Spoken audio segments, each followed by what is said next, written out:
It is great seeing people here, Right. and not just seeing the people that we're familiar with, that we've seen all over, but a lot of new people. It's wonderful to see what this industry is doing. It really is. Well, you're a big part of that. I feel like you have a tremendous amount of influence across the whole landscape, maybe more with smart people. They're like, Allen has a lot to say. They really understand where you're coming from. Can you talk about Two Voice Devs, the podcast that you do with Mark? Sure. Two Voice Devs is a podcast that Mark and I do, released every week, and it's pretty much what the title suggests. It's a conversation between two developers in the voice space. Yes. And our objective really is to help other developers understand what does it take. What's different about voice? What's the same about voice? How can we take the skills that we've been learning and using for 5 years, 10 years, 20 years, and adapt it to this new space? Yeah. What are the great things? And most importantly, what can we accomplish to make it even better? Yeah. How do we take the knowledge that we've learned and say, okay, developing for voice is new and it's hard. How do we make it easier? How do we bring more developers in? How do we create the awesome stuff for voice that we want to create and that the industry needs? And most importantly, that will help people. Right.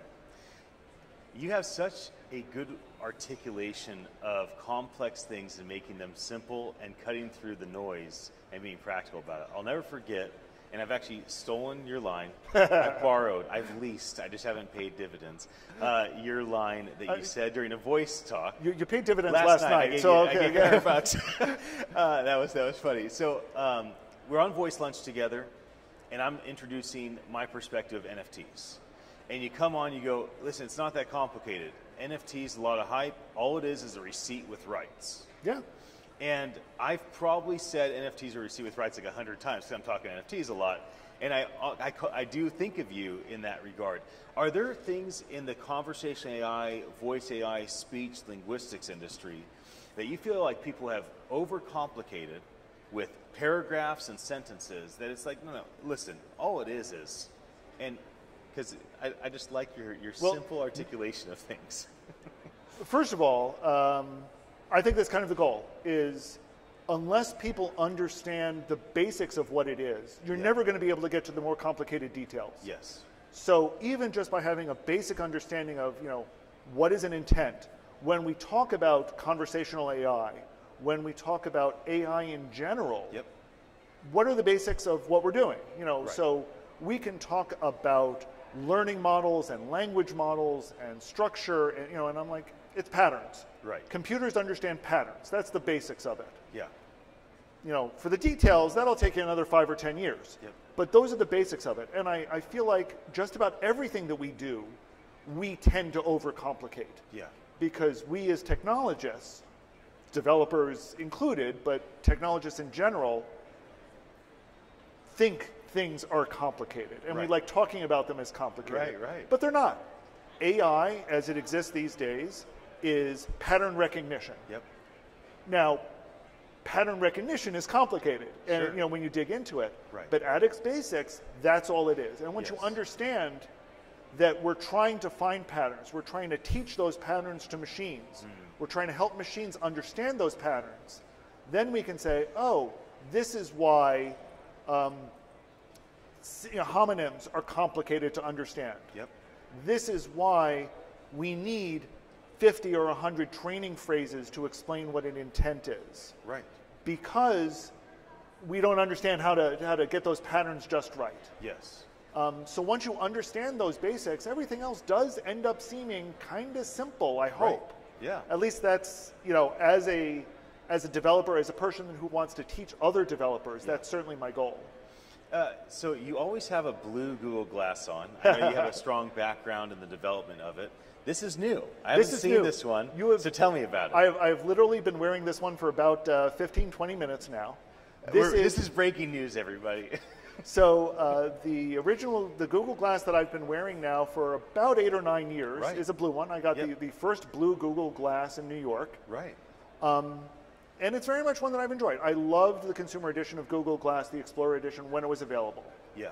Over time, that one got less and less support and had more and more problems. Yeah.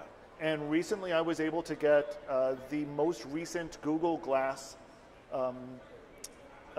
Enterprise Edition. Okay.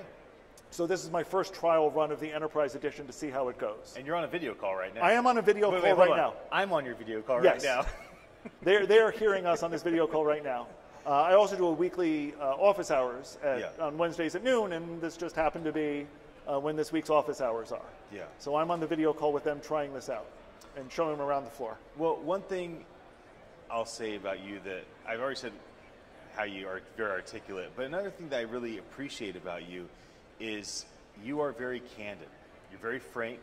You speak it like you see it. And that's not necessarily common in today's environment, certainly not with people that make it the long haul. So you found this like balance of building community, staying in community, not burning bridges, not hurting friendships, but also saying like, no, that's not true. This is the truth. And so how have you developed that skill of candor over time? And is there any boundaries or guidelines that you'd encourage other people that want to also be frank with folks, you know, like the kind candor approach type of thing? So here's the thing. Developing the skill of candor for me was really easy. That wasn't the problem. Developing the skill of kindness? It's developing the skill of when to bite my tongue. No, in more seriousness, developers tend to be a little bit more blunt and direct. Absolutely. And that's not an absolute, but that's certainly generally more true. Right. So it's more learning how to work with that. Yes. And to help people understand that the bluntness and directness, from a developer's perspective, it's not personal. Right. You know, it's just that this is honestly what we think, this is what we see, and this is how we want to engineer and solve the problem. Yeah. And if we see, ideally, engineers across all disciplines, if they see something that is broken, they want to fix the problem. Right. Instead of sugarcoating the fact that, well, yeah, you might not appreciate the outcomes that this would give. Right. That's overly sugarcoating it, and over time, engineers have learned doing that kind of sugarcoating leads to disasters. It's the same for executives, my friend. Right. So the older I get, the more I'm like, I gotta be a bit more frank with people. Yeah. Goodness gracious, this is not working out when I'm overly sugarcoating everything. Finally, I'll ask you about community. So here you're with us again at Voice. Not everybody that sees our conversation is here, and they may not intend to come to Voice 23 or other gatherings that MoDev and others put on. What's the advantage of being here with your peers and of gathering together with all of us? One of the things I love to talk about with online communities is the fact that online communities are great at sustaining us in between meeting each other in person. Yeah. And meeting each other in person kind of amps things back up. Yep. So you're in person, you're just casually talking, and you have this idea, and you can share it, and you can pull someone else in. There's this live, real-time dynamic of bringing people in and bringing people together to create the ideas. Yeah. And then in between, using the organizations such as the Open Voice Foundation, such as Voice Lunch, such as podcasts like Two Voice Devs, such as all of these other, Women in Voice, all of these other communities that are out there to keep us connected and to keep working on those problems. And then over time, you start getting a little worn out. Right. Things start getting a little bit more tiring. You get back together in person, and it all comes back up. It re-energizes you in ways that are just truly amazing to see. Yes. Many of the people here I never met before. Right. It's amazing how many new folks there are here. We've been talking together online for 2 years. Yes. But coming together, just the amount of ideas that are suddenly out there and colliding are wonderful. Yeah, it is. It's one of the things I love about the Voice community. Right. Is that we're so welcoming. We love the new people that are here. We love keeping the connections with the people that we've been talking with. The connections with the people I've got on this video call with me right now. So just that dual dynamic is just wonderful. It's what I love about this community. Right. Well, I really appreciate your podcast. I have always had a lot of honor for both you and Mark. Thanks for sitting down with me and spending some time. Thanks for having me. Absolutely. And it's watching our conversation. Thanks for your attention. My name's Ian Utile. I'm the CEO at attn.live. Enjoy bringing these fireside chats to you from Voice 22 in Washington, D.C. I'll be back with more very soon. Until then, have a very happy day.